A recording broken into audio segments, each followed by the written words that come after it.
اللهم صل على محمد وآل محمد وعجل فرجهم. أعوذ بالله من الشيطان الرجيم. بسم الله الرحمن الرحيم. صلى الله عليك يا بقية الله، أدركني ولا تهلكني. اللهم صل على محمد وآل محمد. بسم الله الرحمن الرحيم. عن فاطمة الزهراء عليها السلام بنت رسول الله صلى الله عليه وآله أنها قالت: دخل علي أبي رسول الله صلى الله عليه وآله في بعض الأيام فقال: السلام عليك يا فاطمة. فقلت: عليك السلام. قال: إني أجد في بدني ضعفا. فقلت له: أعيذك بالله يا أبتاه من الضعف. فقال: يا فاطمة، ائتيني بالكساء اليماني فغطيني به. فآتيته بالكساء اليماني فغطيته به، وصرت أنظر إليه وإذا وجهه يتلألأ كأنه البدر في ليلة تمامه وكماله. فما كانت إلا ساعة وإذا بولدي الحسن عليه السلام قد أقبل وقال: السلام عليك يا أمه. فقلت: وعليك السلام يا قرة عيني وثمرة فؤادي.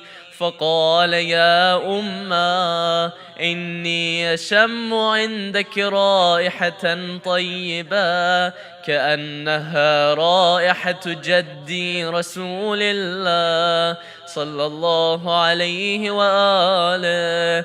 فقلت: نعم، إن جدك تحت الكساء. فأقبل الحسن نحو الكساء وقال: السلام عليك يا جدة يا رسول الله، أتأذن لي أن أدخل معك تحت الكساء؟ فقال: وعليك السلام يا ولدي ويا صاحب حوضي، قد أذنت لك. فدخل معه تحت الكساء. محمد وآل محمد وعجل فرجهم. فما كانت إلا ساعة وإذا بولدي الحسين قد أقبل وقال: السلام عليك يا أمه. فقلت: وعليك السلام يا ولدي ويا قرة عيني وثمرة فؤادي. فقال لي: يا أمه، إني أشم عندك رائحة طيبة كأنها رائحة جدي رسول الله صلى الله عليه وآله. فقلت: نعم، إن جدك وأخاك تحت الكساء. فدنا الحسين نحو الكساء وقال: السلام عليك يا جدة، السلام عليك يا من اختاره الله، أتأذن لي أن أكون معكما تحت الكساء؟ فقال: وعليك السلام يا ولدي ويا شافع أمتي، قد أذنت لك. فدخل معهما تحت الكساء. اللهم صل على محمد وآل محمد وعجل فرجهم. فأقبل عند ذلك أبو الحسن علي بن أبي طالب وقال: السلام عليك يا بنت رسول الله. فقلت: وعليك السلام يا أبا الحسن ويا أمير المؤمنين.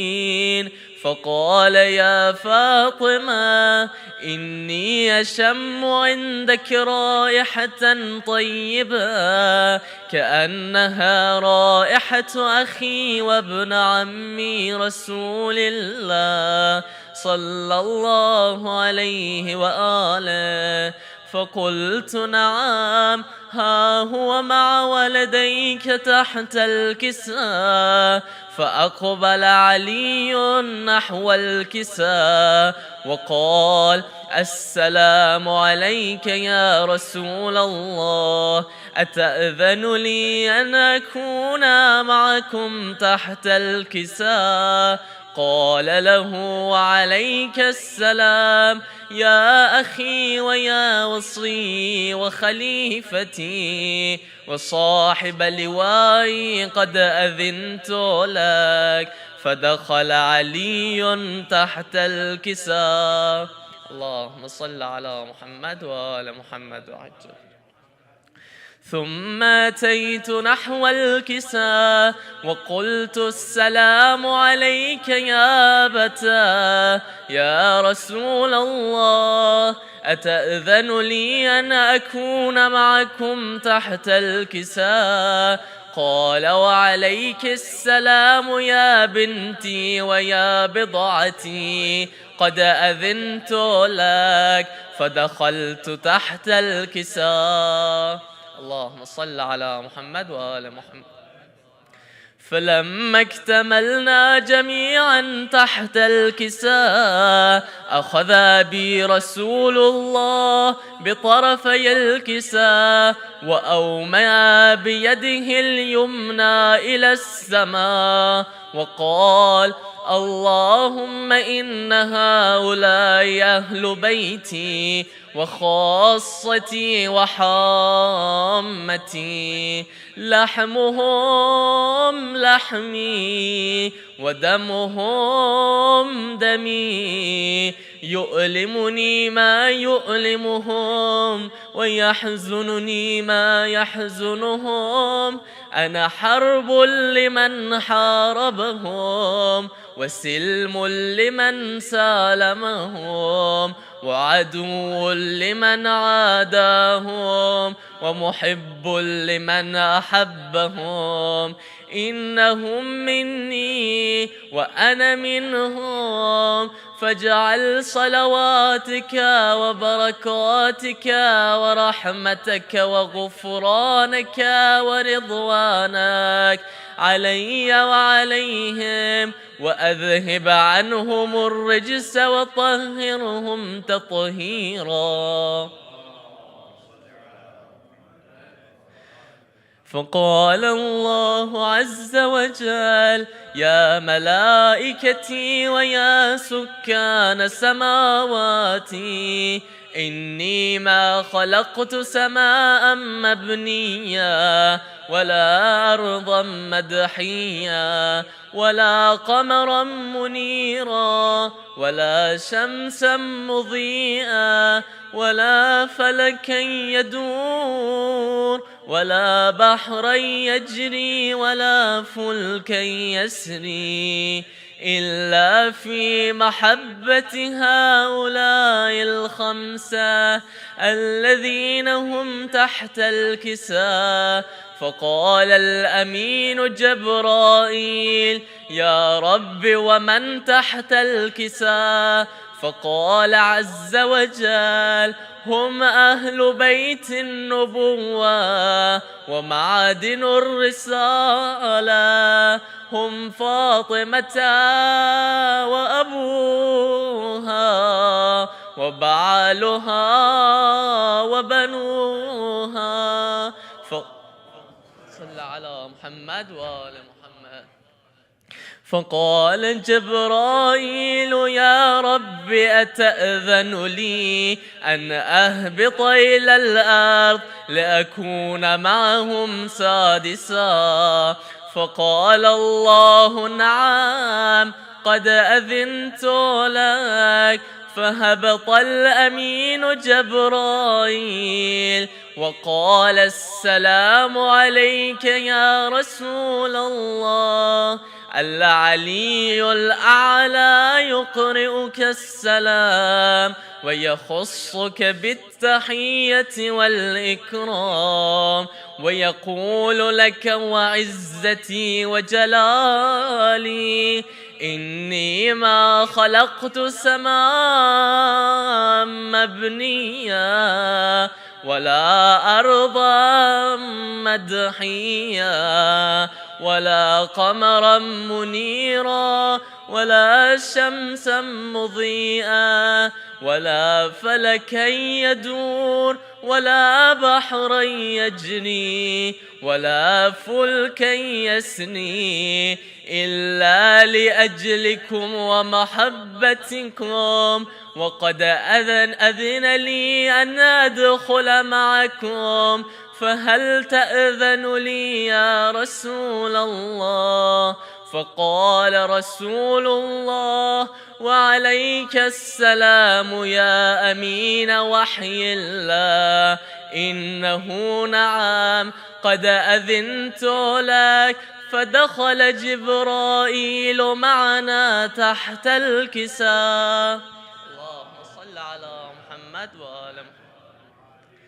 فقال لأبي إن الله قد أوحى إليكم يقول إنما يريد الله ليذهب عنكم الرجس أهل البيت ويطهركم تطهيرا.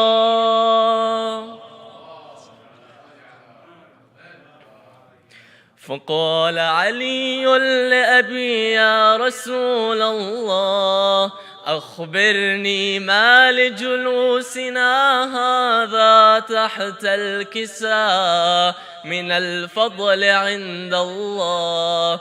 فقال النبي صلى الله عليه وآله والذي بعثني بالحق نبيا واصطفاني بالرسالة نجيا ما ذكر خبرنا هذا في محفل من محافل أهل الأرض وفيه جمع من شيعتنا ومحبينا إلا ونزلت عليهم الرحمة وحفت بهم الملائكة واستغفرت لهم إلى أن يتفرقوا.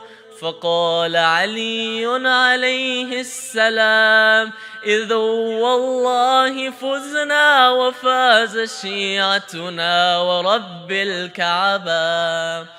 فقال أبي رسول الله صلى الله عليه وآله يا علي والذي بعثني بالحق نبيا واصطفاني بالرسالة نجيا ما ذكر خبرنا هذا في محفل من محافل أهل الأرض وفيه جمع من شيعتنا ومحبينا وفيهم مهموم إلا وفرج الله همه ولا مغموم إلا وكشف الله غمه ولا طالب حاجته إلا وقضى الله حاجته.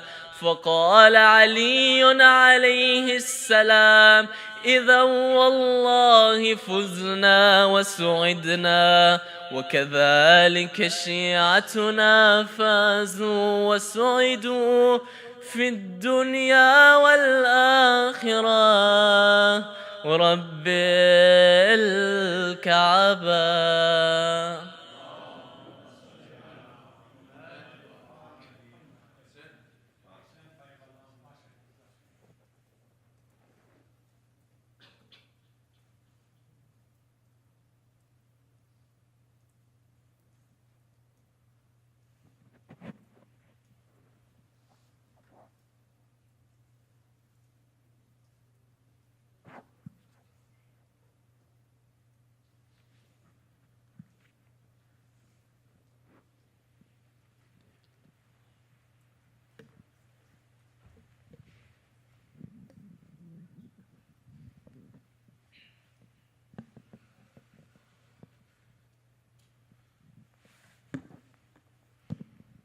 صل على محمد وآل محمد. اللهم صل على محمد وآل محمد.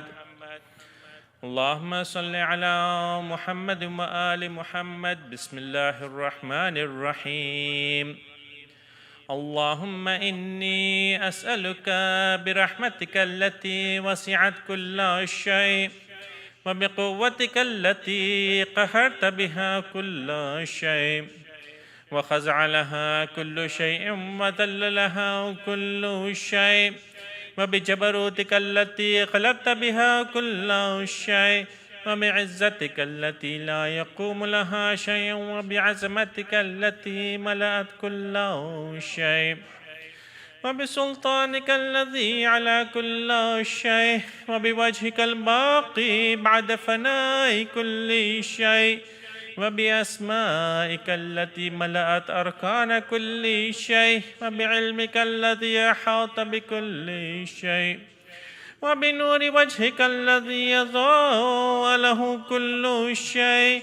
يا نور يا قدوس يا أول الأولين ويا آخر الآخرين. اللهم اغفر لي الذنوب التي تحتك العصم. اللهم اغفر لي الذنوب التي تنزل النقم. اللهم اغفر لي الذنوب التي تغير النعم. اللهم اغفر لي الذنوب التي تحبس الدعاء. اللهم اغفر لي الذنوب التي تقطع الرجاء. اللهم اغفر لي الذنوب التي تنزل البلاء. اللهم اغفر لي كل ذنب أذنبته وكل خطيئة أخطأتها. اللهم إني أتقرب إليك بذكرك وأستشفع بك إلى نفسك وأسألك بجودك أن تدنيني من قربك وأن توزعني شكرك وأن تلهمني ذكرك. اللهم إني أسألك سؤال خاضع متذلل خاشع أن تسامحني وترحمني وتجعلني بقسمك راضيا قانعا وفي جميع الأحوال متواضعا. اللهم وأسألك سؤال من اشتدت فوقته وأنزل بك عند الشدائد حاجته وعزم فيما عندك رغبته. اللهم عزم سلطانك وعلى مكانك وخفي مكرك وظهر أمرك وغلب قهرك وجرت قدرتك ولا يمكن الفرار من حكومتك. اللهم لا أجد لذنوبي غافرا ولا لكباحي ساترا ولا لشيء من عملي القبيح بالحسن مبدلا غيرك لا إله إلا هو أنت. سبحانك وبحمدك ظلمت نفسي وتجرأت بجهلي وسكنت إلى قديم ذكرك لي ومنك علي. اللهم مولاي كم من قبيح سترته وكم من فادح من البلاء أقلته وكم من عثار وقيته وكم من مكروه دفعته وكم من ثناء جميل لست أحلى له نشرته. اللهم عزم بلائي وأفرط بي سوء حالي وقصرت بي أعمالي وقعدت بي أغلالي وحبسني عن في بعد عملي وخدعتني الدنيا بغرورها ونفسي بخيانتها وبطالي. يا سيدي فأسألك بعزتك أن لا يحجب عنك دعائي سوء عملي وفعالي، ولا تفزعني بخفي ما اطلعت عليه من سري، ولا تعاجلني بالعقوبة على ما عملته في خلوات من سوء فعلي وإساءتي ودوام تفريطي وجهالتي وكثرة شهواتي وغفلتي. وكن اللهم بعزتك لي في كل الأحوال رؤوفا، وعلي في جميع الأمور عطوفا. إلهي وربي، من لي غيرك أسأله كشف ضري والنظر في أمري. إلهي ومولاي، أجريت علي حكما اتبعت فيه هوى نفسي، ولم أحترس فيه من تزيين عدوي، فغرني بما أهوى وأسعده على ذلك القضاء، فتجاوزت بما جرى علي من ذلك بعض حدودك، وخالفت بعض أوامرك، فلك الحجة علي في جميع ذلك، ولا حجة لي فيما جرى علي فيه قضاؤك، وألزمني حكمك وبلاؤك. وقد أتيتك يا إلهي بعد تقصيري وإسرافي على نفسي، مؤتذرا نادما منكسرا مستقيلا مستغفرا منيبا مقرا مذعنا معترفا. لا أجد مفرا مما كان مني، ولا مفزعا أتوجه إليه في أمري، غير قبولك عذري وإدخالك إياي في سعتي من رحمتك.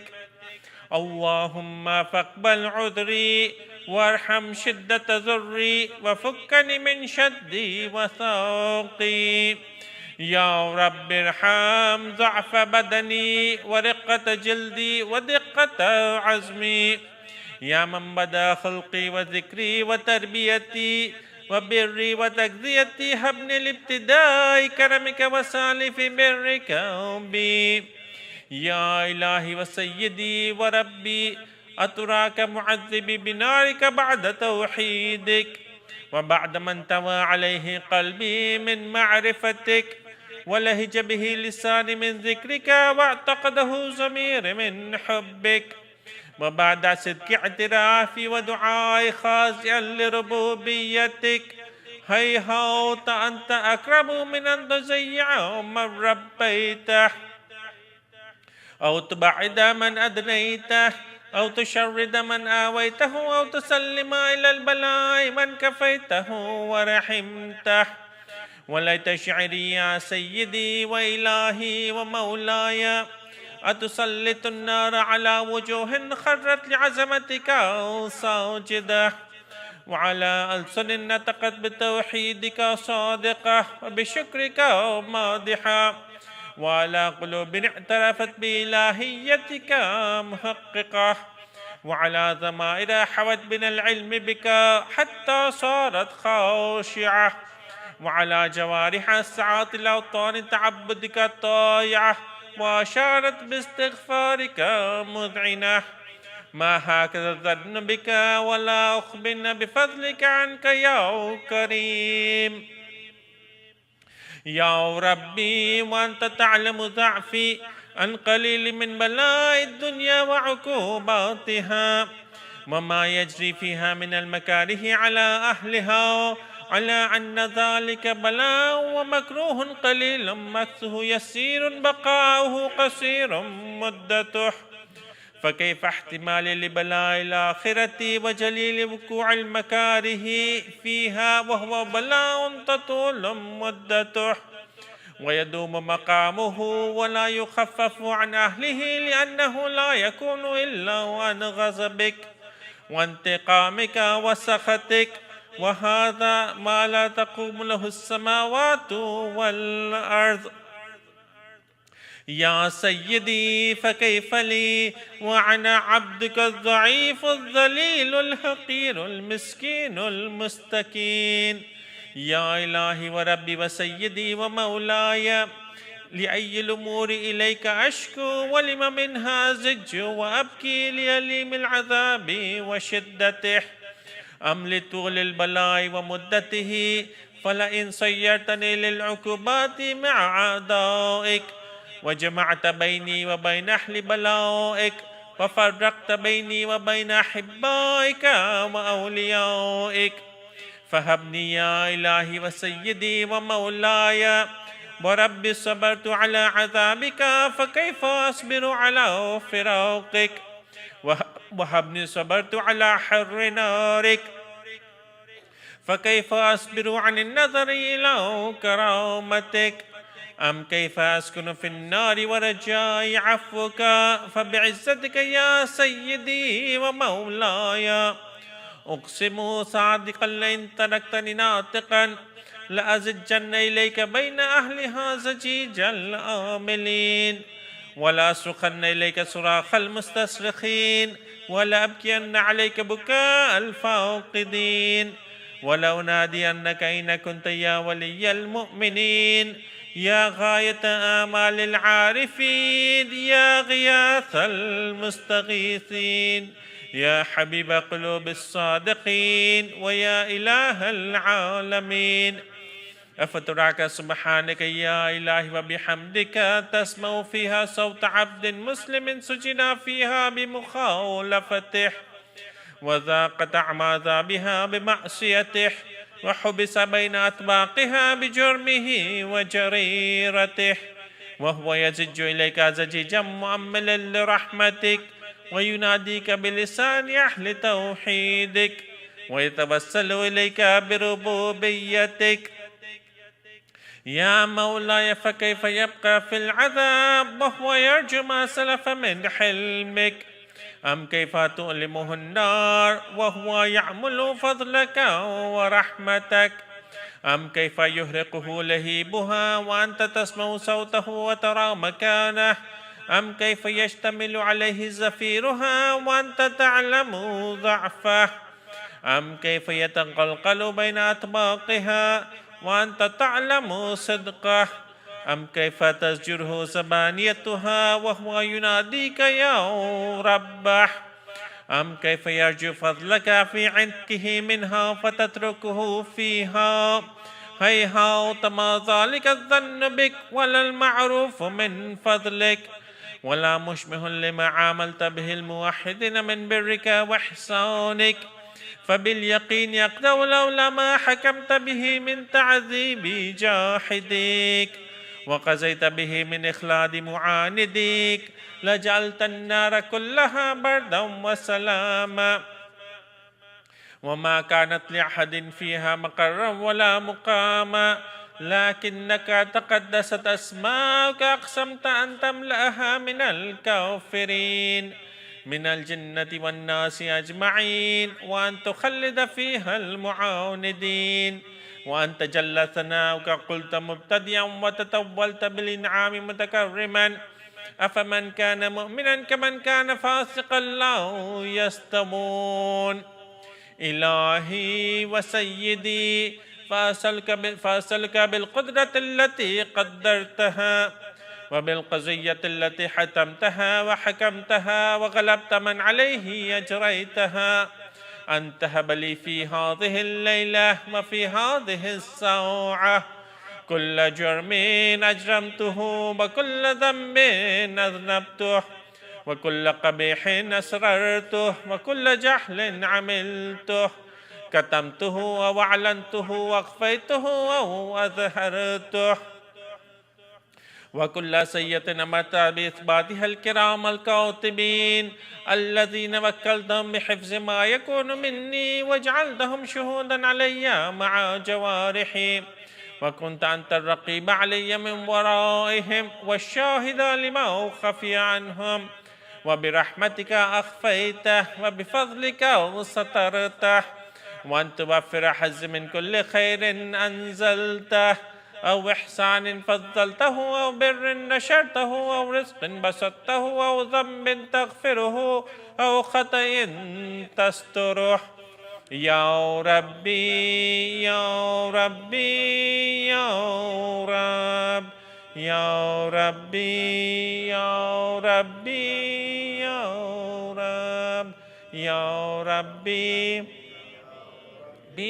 يا رب يا إلهي وسيدي ومولاي ومالك رقي، يا من بيده ناصيتي، يا عليما بزري ومسكنتي، يا خبيرا بفقري وفاقتي، يا ربي يا ربي يا رب، يا ربي يا ربي يا رب، يا ربي يا ربي يا رب. أسألك بحقك وقدسك وعظم صفاتك وأسمائك أن تجعل أوقاتي في الليل، أن تجعل أوقاتي من الليل والنهار بذكرك معمورة، وبخدمتك موصولة، وأعمالي عندك مقبولة، حتى تكون أعمالي وأورادي كلها وردا واحدا، وحالي في خدمتك سرمدا.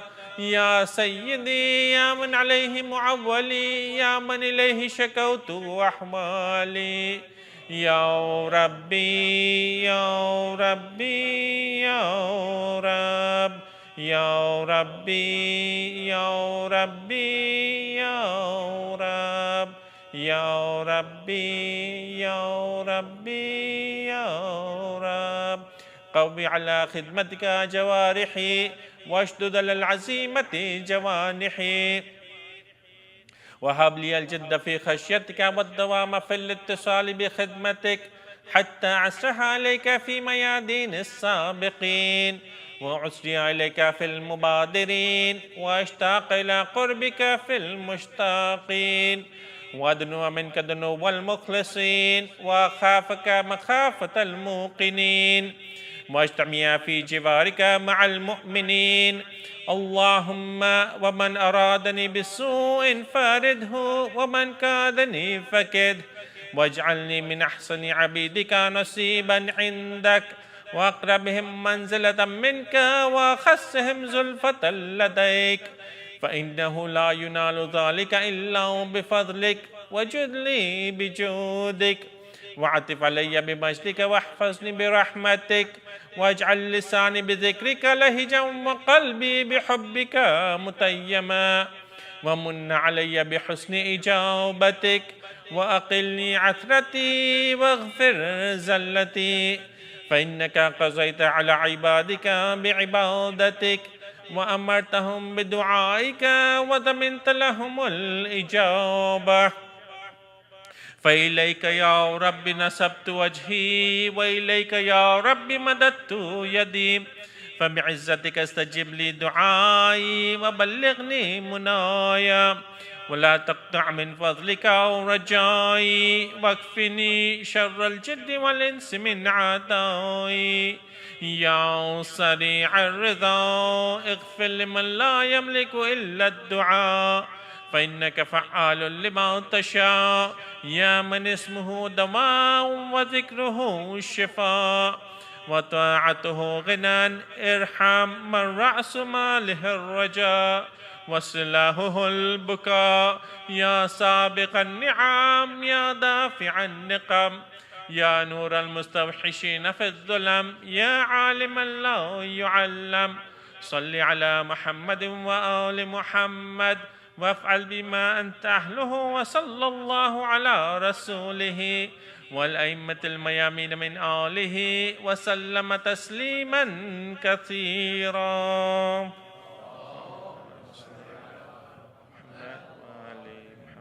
سورة المباركة الفاتحة.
थोड़ा थोड़ा आगे आ जाए आप लोग। रहमल्लाहु मन क़रा सूरतल फ़ातिहा। बिस्मिल्लाहिर रहमानिर रहीम। अल्हम्दुलिल्लाहि रब्बिल आलमीन। इय्याका नअबुदु व इय्याका नस्तईन। सिरातल मुस्तक़ीम सिरातल लज़ीना अनअमता अलैहिम ग़ैरिल मग़्दूबि अलैहिम वलद्दॉल्लीन।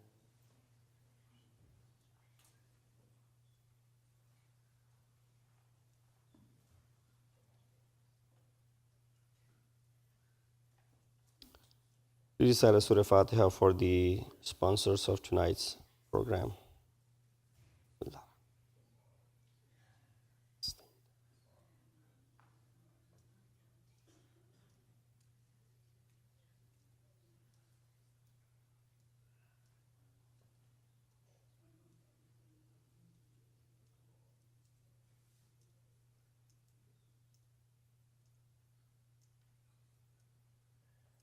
أعوذ بالله من الشيطان الرجيم. بسم الله الرحمن الرحيم.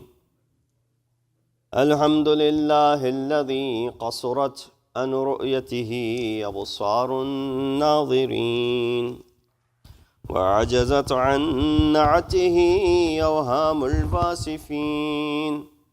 الحمد لله رب العالمين. الصلاة والسلام على أشرف الأنبياء والمرسلين خاتم النبيين أبي القاسم محمد وأهل بيته الطيبين الطاهرين المعصومين الذين ذهب الله عنهم الرجس وطهرهم تطهيرا.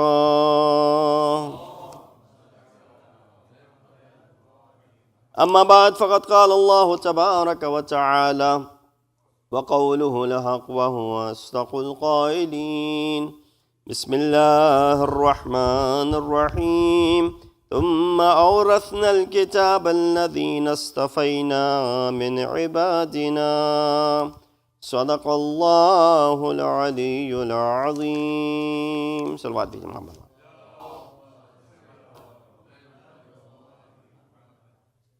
Condolences to all of you, especially to Imam of our time on this day, 15th of Rajab, which marks the Wafat and Shahadat of the daughter of Amir al-Mu'mineen and Janab Sayyida Bibi Zainab Kubra Salamullahi alayha. Allahumma salli.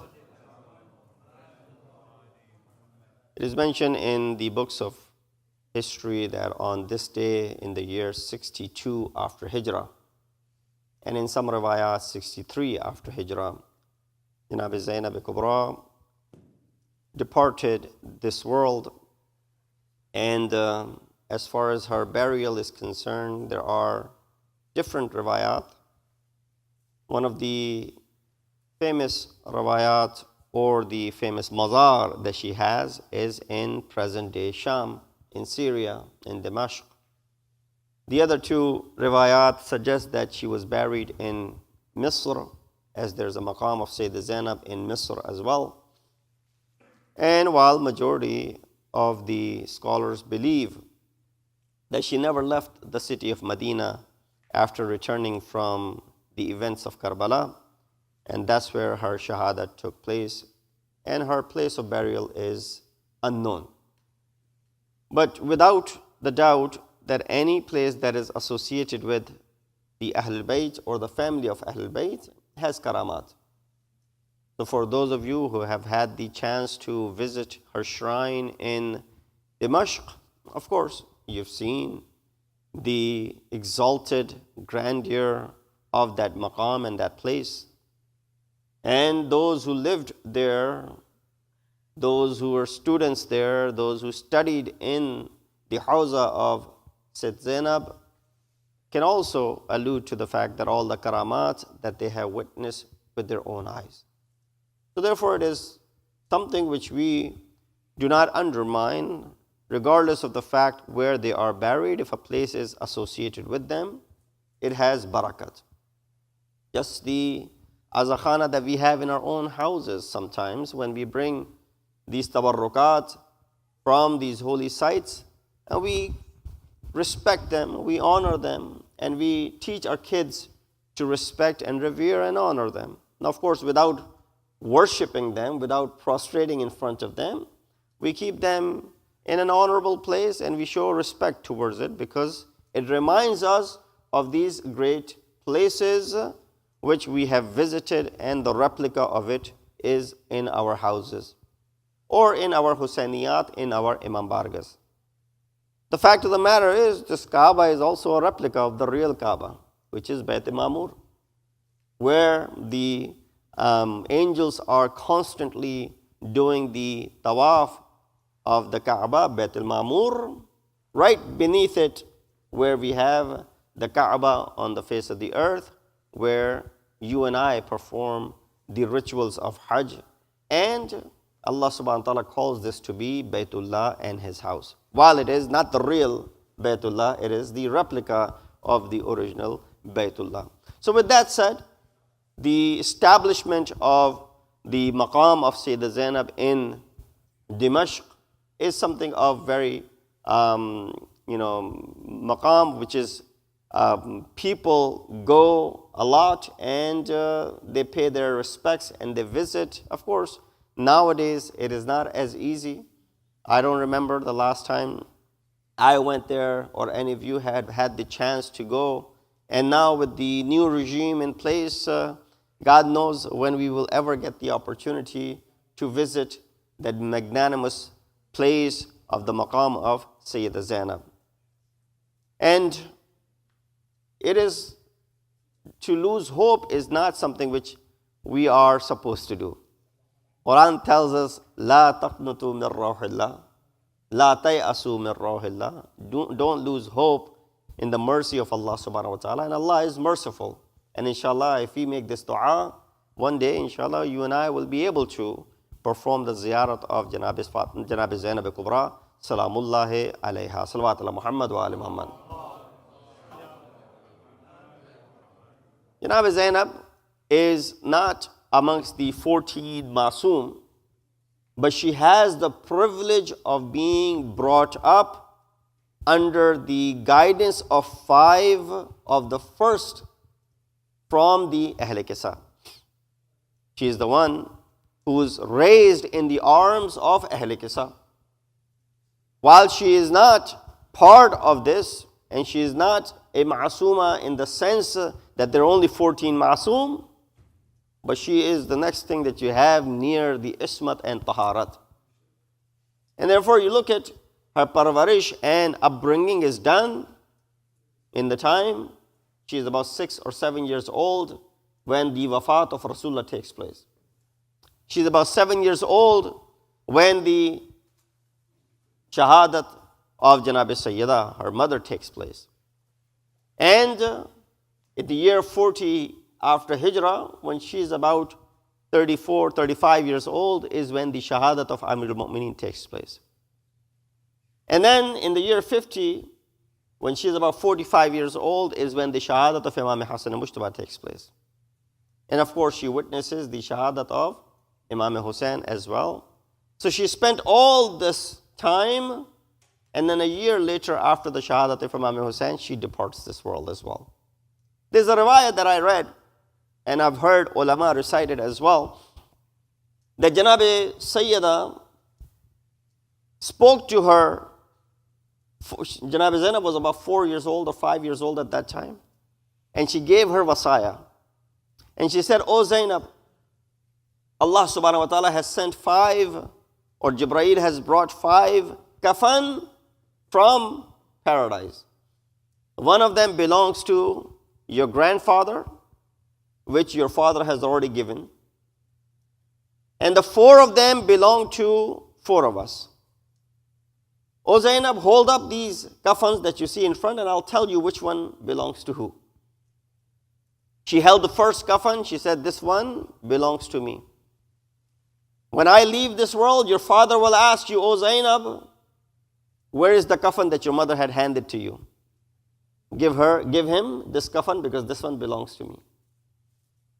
He said, "Likewise, when you are of certain age, your brother Hassan will come to you and say, 'Give me the kafan for Baba.' give him this kafan that belongs to your father, Amirul Mu'mineen. Similarly, Hussein will come to you one day saying, give me the kafan that belongs to Hassan Mushtaba that our mother has left behind for him. Give him this one which belongs to Hassan Mushtaba. And then of course, this last one is the kafan for Hussein ibn Ali. These are the kafans brought to us from the Jannah. I would say, oh Fatima Zahra, that you are giving such a responsibility to a 5 or 6 year old daughter of yours. This is a responsibility that is given to elderly members of the family. Elderly women and men of the family should be carrying out this duty. You're telling a 4 or 5 year old daughter to go ahead and perform these tasks. Maybe Janab Sayyida will respond that don't underestimate Zainab Kubra. She's Kubra. Don't underestimate her. She will be amongst those who possess the title of Thaniya Zahra. She is Thani of me. Why? There isn't any Thaniya Zainab, but there is Thaniya Zahra. So if you want to see the complete reflection of Fatimatul Zahra while she is Masuma into any individual, you look no further than Janab Zainab Kubra Salamullahi alayha. Salawat biji Muhammad wa alayhi. Amongst the titles, most famous of the titles, she has many. One of them is Aqilatu Bani Hashim. While you have Abbas as Qamar Bani Hashim, as far as his physical beauty and admiration to his physical being was concerned, he was called Qamar of Banu Hashim. You know, mothers, they call their children Chand in Urdu, Moon in English, Qamar in Arabic. They call their sons, their daughters, Qamar, usually their sons. Why? To resemble them with the moon. Why? Moon is beautiful. And this resemblance is done. This is majazan, which is used. This is common in all of our languages. When you speak of someone's beauty, you compare them with the moon. When you speak of someone's bravery, you compare them with Asad or lion, right? Ja'al Asad. In Arabic, you will hear the word sentence, Ja'al Asad, the lion came. Now, of course, with the context, you'll understand if the real lion has come, or are they referring to a person who resembles a lion. So these are all the resemblances, tashbihat, that are used in Arabic. She is called Aqilatu Bani Hashim. Amongst all the people and all the women that exist in Banu Hashim, Janab Zainab is called the most intellectual of Banu Hashim. This itself is a title which speaks volumes. Why? A ma'soom is telling her, Anti alimatun ghayru muallima. Anti fahimatun ghayru mufhima. Oh my aunt, you are alima, who has never studied under anyone. That is the mithal of Ahlul Bayt, that they brought their ilm from Allah subhanahu wa ta'ala, ilm ladun. And for Janab Zainab is similarly, that she did not attain this knowledge from going to madrasa or a school or this and that. She attained all of this under the saya of ismat and taharat that she found in the house of Ahl Bayt Nubuwah. The second title that we come to hear of Janab Zainab is, you may have heard, Ummu Razaya. But in some riwayat, she's Ka'batur Razaya. Ka'batur Razaya. Why Kaaba? Kaaba is a place of gardish, tawaf, right? When people go to Makkah, what do they do to Kaaba? They walk around it. They do tawaf of Kaaba. So if you want to see all the masaib and you want to do the tawaf of masaib, you look at Janab Zainab Kubra. Who is Fadail of Kaaba? Ka'batul Fadail is Ali ibn Abi Talib. Right? Why? All the Fadail are combined from all of Jinnu Ins could be found in Ali. I mentioned it the other day. Ibn Abil Hadid was asked this question In fact, his teacher was asked this question, Abul Hudayl, that who is superior, Ali or one of the Khulafa? His teacher said, Zarbatu Aliyin Yawm al-Khandaq afdalu min ibadat al-thaqalain. One strike and zarbat of Ali is superior to the ibadat of all of mankind and jinn combined. When someone's zarbat is superior to all of mankind, then they themselves are definitely superior to all of mankind. So there's no comparison. Ali is what? Ali is Ka'batul Fadail. All the Fadail are walking around Ali ibn Abi Talib, doing the tawaf of Ali ibn Abi Talib. While Zainab is what? She is Ka'batul Razaya. She is Ka'batul Masa'ib. All the Masa'ib are circulating and doing tawaf around Janab Zainab. That is her musibat. It's so superior. There's no way of understanding and underestimating, and I'll give you some flavor of that towards the end of the discussion. So she is known as Ka'batur Razaya, Ummur Razaya, Ummul Masa'ib. While you hear the mother Fatma Zahra saying this, that Subbat alayya masa'ibun, law annaha subbat alayyam sirna layaliya.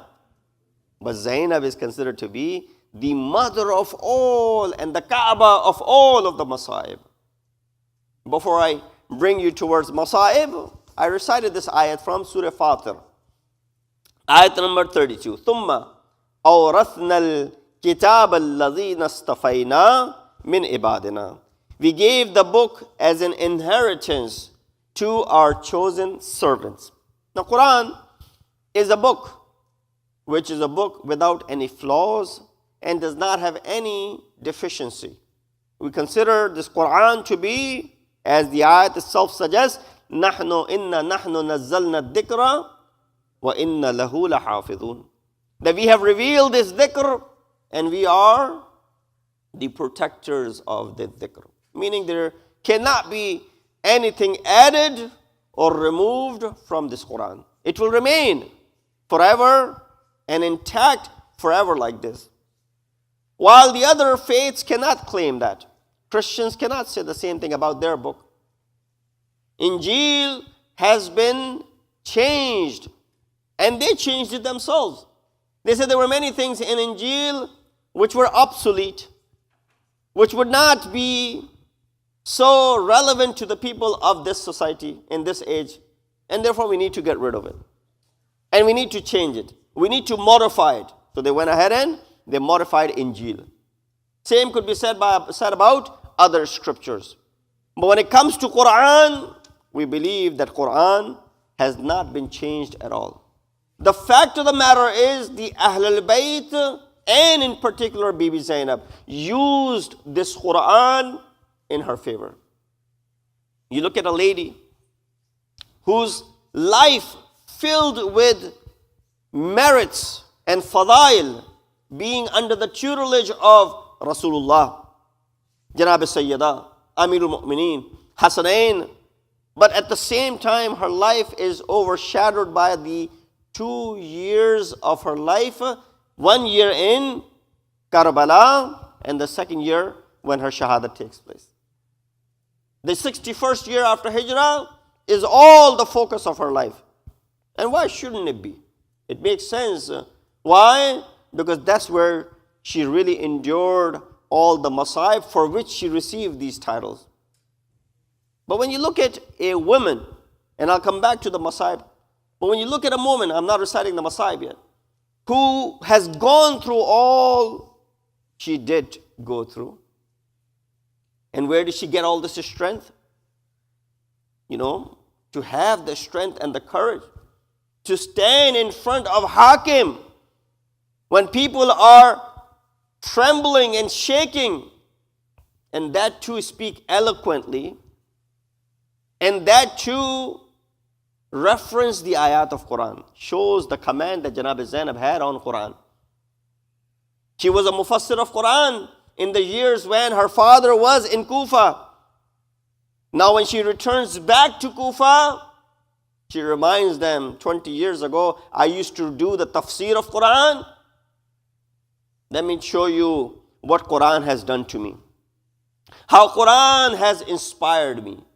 She gives this khutbah extempore, on the go, without any preparation. Before Majlis coming here, I had to put down these notes. Zainab Kubra stands in front of Yazid and stands in front of Ibn Ziyad in Kufa, and she gives this khutbah. A khutbah which broke all the foundation and shook the foundation of Banu Umayyah. Today, unfortunately, you're seeing the scenes. The Umayyads have returned to Syria. The Umayyads have returned. This is, a dream by these people. They're praising Yazid. They're praising Muawiyah. If they're doing this because they have inad and hatred towards Shias, that's one thing. But how can they forget what Yazid and Muawiyah did to Ahl Haram? How can they forget all the things that are documented in their own books? All the atrocities done by Banu Umayyah towards Ahlul Bayt and Ahl Haram. If that's not enough, let me just recite these ash'ar of Yazid to you. لَعِبَتْ حَاشِمُ بِالْمُلْكِ فَلَا جَاءَ خَبَرٌ وَلَا وَحْيٌ نَزَلْ. Hashim and Banu Hashim were playing with the government. There's no wahi, there's no Quran, nothing was ever revealed. This was just a mockery of a religion that Banu Hashim were doing with us. He says what? He said, فَجَزَيْنَاهُ بِبَدْرٍ مَثَلًا.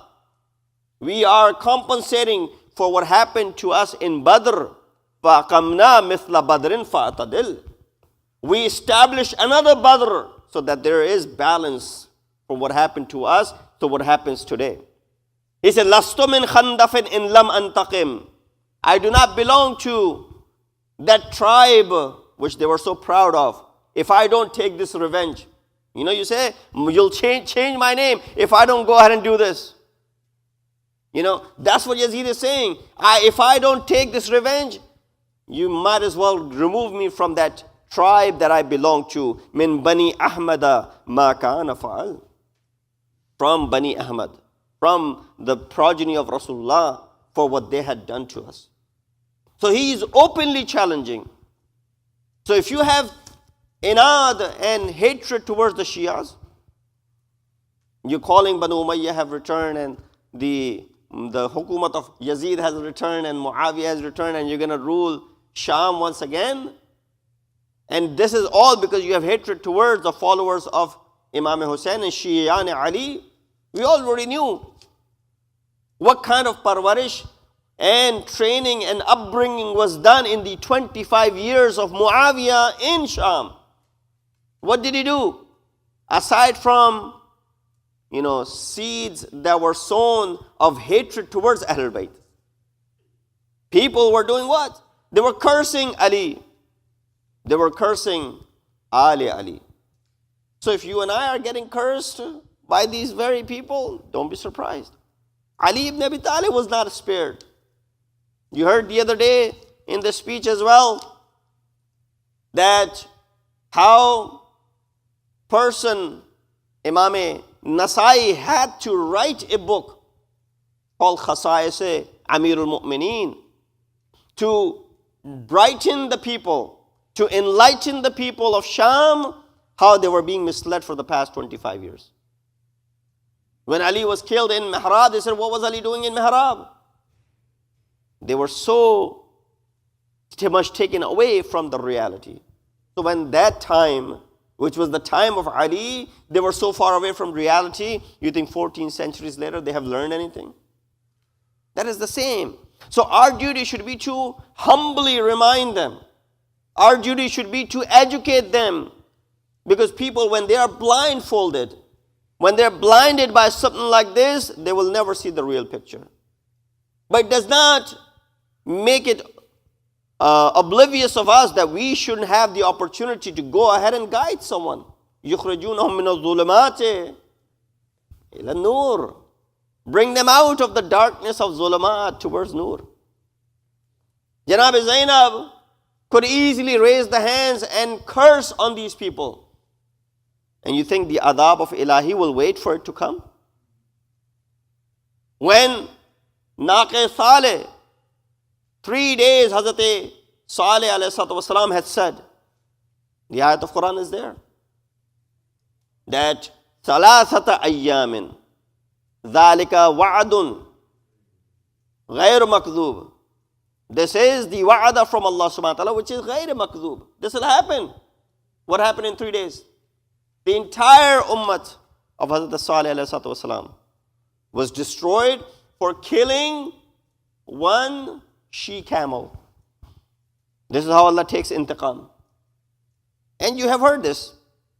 When the 4-year-old daughter of Imam Hussein had asked from the zindan that, oh mother, how long did it take when the bad-du'a was done? He said 3 days. He said, what if I was to go ahead and raise my hands in making this bad-du'a? How long will it take? Janab Zainab responded by saying, it will be instantaneous. Because you're superior to that Naqe Saleh. So if Zainab wants, she can easily, with her dua, go ahead and destroy them. But she chooses not to. This will not accomplish what she has come to do. This will not accomplish what Imam Hussein had come to do. Imam ﷺ, I get a chance to use any of these notes, inshallah, tomorrow in the khutbah of Jum'ah. Where did Janab Zainab find this courage? Where did she get all this valor? She was brave, but took courage to go ahead and do all of this. You know, she says when Imam Hussein is leaving Medina, you'll hear the majlis, inshallah, of 28th of Rajab. Safar Imam Hussein begins on 28th of Rajab. When Imam Hussein has decided to leave Medina, Janab Zainab comes to him. She says, oh Bhaiya, I want to go with you. Imam Hussein says, you're more than welcome to do so. But of course, you know, you need the permission from Abdullah ibn Jafar. She comes back home. She says to Abdullah, that, oh Abdullah, Hussein has plans to leave and go to Makkah. I intend on being with Hussein, but of course with your permission. I would not violate the laws of Allah subhanahu wa ta'ala. Of course, Hazrat Abdullah not only gives her the consent to go, but gives Aun and Muhammad as well as protection for him. The willingness is there. Hazrat Abdullah, he has a role to play as well. He gives his fidya. You know, I've given this example before. When you're driving on a road, and imagine on this long road trip, you know, there's something that is on the road which is blocking the way. Will you send your young kids to go out and remove the thing that is laying on the path? Or you'll keep them safe in the car and you yourself will go out and do this? Of course, you'll keep the kids in the car. So we'll stay put while I go out and see what's going on. You won't send your kids. Look at the heart of Hazrat Abdullah, that he is willing to give fidya of his own sons. Janab Zainab is ready. She's prepared. But at that point, she says something to Hazrat Abdullah. She said, oh Abdullah, if you do not give me the permission, I will die without Hussein. I will not survive. The fact that Hussein leaves and goes and gets killed will not let me live for a moment. Of course, Janab Zainab's departure itself is something which is worth mentioning. There's a Ravi who says that I saw the scenes the night Imam Hussein was departing. He said there came out a lady. Everybody got up from their place. They were all looking down on the ground without raising their eyes, while 2 young men escorted this lady to the carriage. I said, who is this lady? That everybody is standing up from their place, escorting her to the carriage, while everyone else is looking down on the ground. He said, this is Zainab Kubra. the daughter of Amir al-Mu'mineen. That's the maqam. But I want to talk about her courage. Where did she gain this courage from? She says to Hazrat Abdullah that I won't be able to survive if Hussein leaves. Right along the way, she does not show that courage throughout the path because she doesn't have to. Hazrat Abbas is there. Ali Akbar is there. Imam Hussein is there. When her sons are killed, she doesn't shed a tear. Not because she doesn't love them. She's a mother after all. She should shed tears, but she controls it. This is where you start seeing the courage is coming to Zainab. She was always courageous, but I'm speaking about these extraordinary events that are unfolding in front of her eyes. The moment the body of Hazrat Ali Akbar is brought, that's when you see Janab Zainab really burst into tears. And there's a falsafa behind why she's crying so loud. Shaykh Mutahari writes this. He writes that Janab Zainab came out of her tent when the body of Ali Akbar was brought. She started weeping out loud. Wa Akbara, wa Aliya, wa Musibata. She says all of this. Why? Everyone in the family is now focused on Zainab and trying to calm her. Even Imam Hussein is trying to calm Janab Zainab down. This was, Shaykh Mutahari mentions, this was done purposefully by Zainab Kubra. Why? It would have been very tough for Imam Hussein to see his young son's lash in front of his eyes. In order to grab the attention of Imam Hussein and divert it, Janab Zainab started crying out loud, so that Hussein would be focused on Zainab and not focused on Ali Akbar. Because Imam Hussein had uttered these words. When Ali Akbar had fallen, Imam Hussein said what? O Akbar, there's no color in life after you. Life is colorless. Life is lifeless without you, O Akbar. Imam uttered these words of some mayusi. Janab Zainab, upon the arrival of the body of Hazrat Ali Akbar, takes all the attention away from that, so that Imam Hussein doesn't feel the pain. He has a bigger job to do.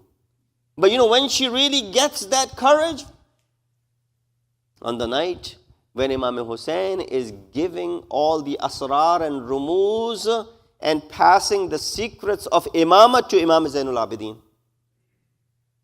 When she hears him, she says, "Oh, Hussein, is that it? Are you going to leave us tomorrow? Is that why you're giving all the asrar and rumuz of the secrets of imamah to your son?" Imam Hussein says one thing. Shaykh Mutahari continues writing this. And I guess this is the reason, this is the time for which that shair was said, that, "Oh Zainab, my duty was to bring you up until this point. My duty was as a Sipah Salar up until this point to bring you to Karbala. Your duty begins from tomorrow as the Sipah Salar to take this caravan onwards." Here Zainab now has a task in front of her. For this reason, Shair has says what? Hadith-e-ishq do babast, Karbala wa Dimashq. Yeki Hussein rakam kard, digari Zainab. There are two sections. One is Karbala, the other is Dimashq. One was written by Hussein, the other one was written by Zainab. Here Zainab gains that courage. Now Janab Zainab looks after this caravan. One after another, when everybody was martyred on the day of Ashur, Janab Zainab is not shedding one tear. She's taking care of the entire family. And you see most of that after everybody was martyred. Janab Zainab is the one who's looking from 70 feet away from Tilla Zainabiyah as her brother is being killed and martyred slaughtered and the head is being severed. How difficult it must have been. But the courage now that she has since last night, she does not allow that to overcome, because she has a duty and a task ahead of her. And we see the beginning of that task from Sham-e-Ghariba. Zainab stands after having collected all the women, after having collected all the yatim. Janab Zainab takes a spear in her hand and she stands outside the tents. She stands outside the tent, guarding it, protecting it, lest anyone comes and attacks Ahl Haram anymore. And Janab Zainab, when she sits down at night, it was time for Salatul Layl. She starts praying, but she sits down praying. Women say, "Oh Zainab, how come you're sitting down?" She said, "I'm tired of all that has happened throughout the day." "Oh Zainab, you weren't tired when you were standing with the spear in your hand."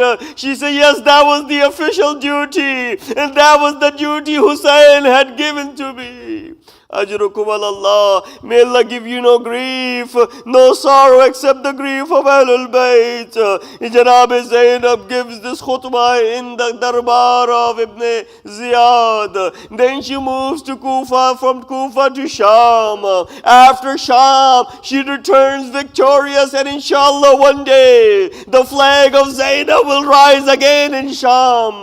And then she goes past Karbala, and then eventually she returns back to Medina. But only a year has passed of the Shahadat of Hussein. On the 15th day of Rajab, Janab Zainab departs this world. But I would say, "Oh Zainab, you endured a lot of pain. You saw what one should not have seen. What would you be remembering the most?" Zainab would say the same as what Zainul Abidin had said, "Asham, Asham, Asham. Ala lanatullah al-qawm al-zalimin. Wa sayalamu alladhina zalamu ayyamun qalibin yanqalibun. Inna lillahi wa inna ilayhi raji'un." Oh Allah, please accept our ibadah tonight. Oh Allah, we've committed a lot of sins. Please forgive our sins. Oh Allah, give us the tawfiq and ability to follow the commands and teachings of Ahl Bayt alayhi salatu wasalam. Oh Allah, hasten the reappearance of our awaited Imam. Make us amongst the helpers and the soldiers of Imam. Wa akhiru da'wana and alhamdulillahi rabbil alameen. Matam Hussein, Ya Hussein, Ya Hussein, Hussein, Ya Hussein, Ya Hussein, Hussein, Ya Hussein, Ya Hussein, Ya Hussein, Ya Hussein. Zainab aa gayi bhai, Zainab aa gayi bhai. Lo zindane Sham se chut kar, Zainab aa gayi bhai, Zainab aa gayi bhai. Lo zindane Sham अब ना यहाँ से घर जाएगी, लौट के ये माँ जाई. ज़ैनब आ गई भाई, ज़ैनब आ गई भाई. लो ज़िंदाने शाम बाद तेरे ऐसा लूटा घर, सर पे न छोरी एक के चादर. खींच लिया बीमार का बिस्तर, देती रही मैं दुहाई. ज़ैनब आ गई भाई, ज़ैनब आ गई भाई.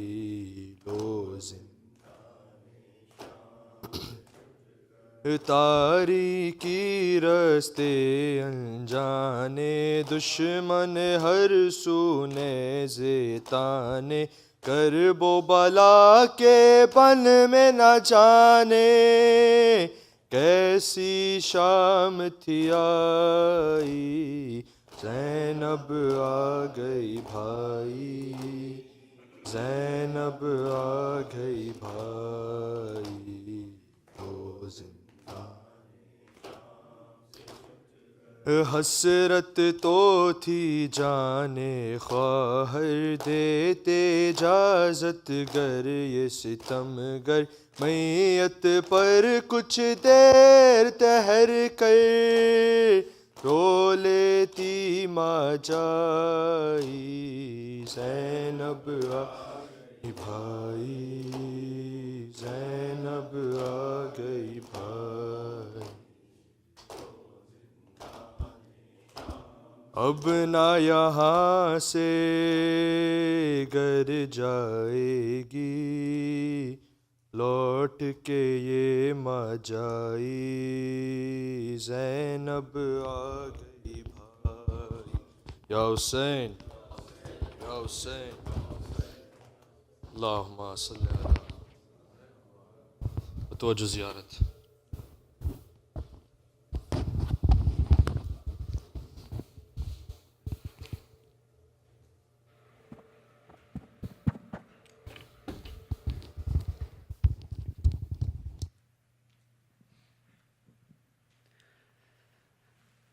أعوذ بالله من الشيطان الرجيم بسم الله الرحمن الرحيم السلام عليك يا نبي الله السلام عليك يا رسول الله وعلى ابن عمك أمير المؤمنين وعلى ابنتك فاطمة الزهراء سيدة نساء العالمين وعلى ولديك الحسن والحسين سيدي شباب أهل الجنة وعلى 9 المعصومين من ذرية الحسين. السلام عليكم ورحمة الله وبركاته. السلام عليك يا وارث آدم صفوة الله. السلام عليك يا وارث نوح النبي الله. السلام عليك يا وارث إبراهيم خليل الله. السلام عليك يا وارث موسى كليم الله. السلام عليك يا وارث عيسى روح الله. السلام عليك يا وارث محمد حبيب الله. السلام عليك يا وارث علي أمير المؤمنين عليه السلام ولي الله. السلام عليك يا ابن محمد المصطفى. السلام عليك يا ابن علي المرتضى. السلام عليك يا ابن فاطمة الزهراء. السلام عليك يا ابن خديجة الكبرى. السلام عليك يا ثار الله وابن ثاره والبتر الموتور. أشهد أنك قد أقمت الصلاة وآتيت الزكاة وأمرت بالمعروف ونهيت عن المنكر وأطعت الله ورسوله حتى أتاك اليقين. فلعن الله أمة قتلتك ولعن الله أمة ظلمتك ولعن الله أمة سمعت بذلك فرضيت به. يا مولاي يا أبا عبد الله أشهد أنك كنت نورا في الأصلاب الشامخة والأرحام المطهرة، لم تنجسك الجاهلية بأنجاسها ولم تلبسك من ملهمات ثيابها. وأشهد أنك من دعائم الدين وأركان المؤمنين. وأشهد أنك الإمام البر التقي الرضي الزكي الهادي المهدي. وأشهد أن الأئمة من ولدك كلمة التقوى وأعلام الهدى والعروة الوثقى والحجة على أهل الدنيا. وأشهد الله وملائكته وأنبياءه ورسله أني بكم مؤمن وبإيابكم موقن بشرائع ديني وخواتيم عملي، وقلبي لقلبكم سلم وأمري لأمركم متبع. صلوات الله عليكم وعلى أرواحكم وعلى أجسادكم وعلى أجسامكم وعلى شاهدكم وعلى غائبكم وعلى ظاهركم وعلى باطنكم. السلام عليك يا ابن رسول الله، السلام عليك يا ابن نبي الله، السلام عليك يا ابن أمير المؤمنين، السلام عليك يا ابن الحسين الشهيد، السلام عليك أيها الشهيد وابن الشهيد، السلام عليك أيها المظلوم وابن المظلوم. لعن الله أمة قتلتك، ولعن الله أمة ظلمت، ولعن الله أمة سمعت بذلك فرضيت به. السلام عليكم يا أولياء الله وأحباءه،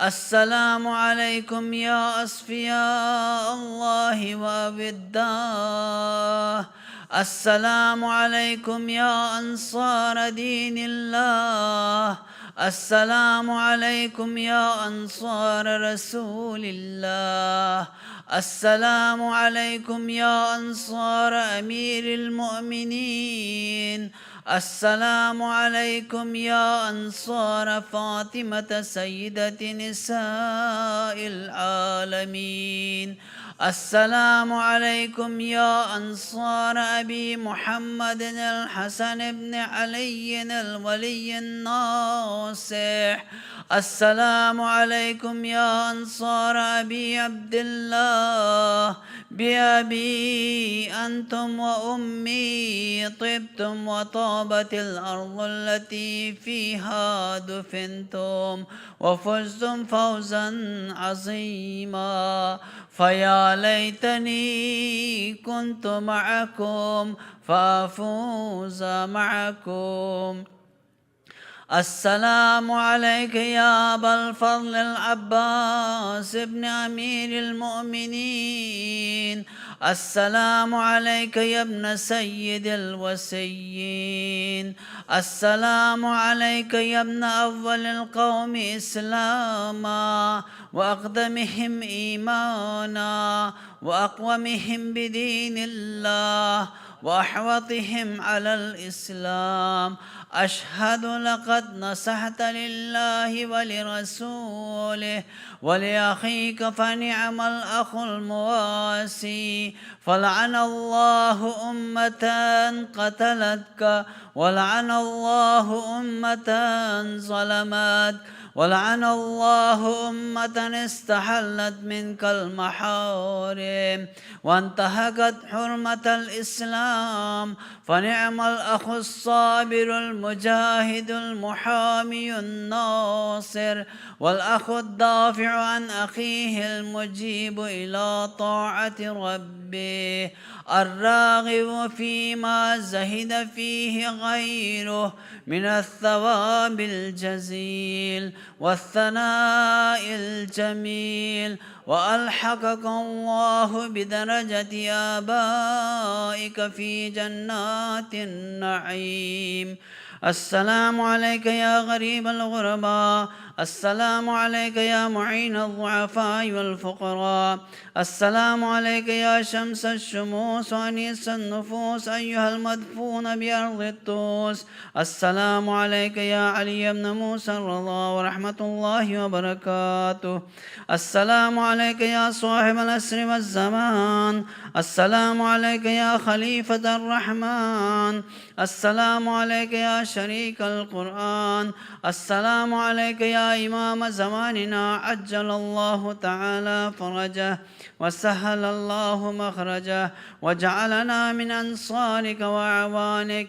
السلام عليك ورحمة الله.